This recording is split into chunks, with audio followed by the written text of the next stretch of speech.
عید مبارک۔ عید کی صبح صبح ایک پیارا سا بچہ رافع عید کی نماز پڑھ کر گھر جا رہا تھا۔ یہ آج عید ہے، مجھے نیا کرتا پہن کر جانا ہے۔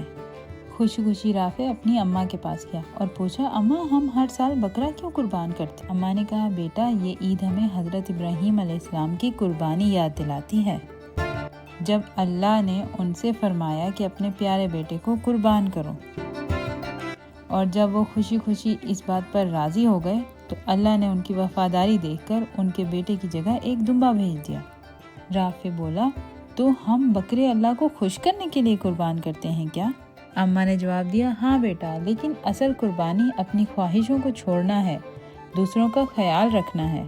رافع اماں کی بات سن کر سوچ میں پڑ گیا۔ چلتے چلتے سوچ رہا تھا، اصل قربانی دوسروں کی خواہش کے لیے اپنی خوشی قربان کرنا۔ رافع یہی سوچتے سوچتے گھر سے باہر نکل گیا اور کیا دیکھتا ہے کہ ایک بچہ سادے سے لباس میں کھڑا ہے، جس نے جوتے بھی نہیں پہنے ہوئے، اور سب لوگوں کو عید مناتے دیکھ رہا ہے۔ تب رافع کے دل میں کچھ ایک خیال آیا۔ وہ اس بچے کے پاس گیا اور جا کر اپنے نئے جوتے اتار کر اسے دے دیے اور اس سے کہا، یہ لو، تم بھی نئے جوتے پہنو اور عید مناؤ۔ وہ بچہ خوشی سے اچھلنے لگا اور کہنے لگا، شکریہ رافع، تم بہت اچھے ہو۔ اور رافع کی اماں یہ سب اوپر کھڑکی سے دیکھ رہی تھی۔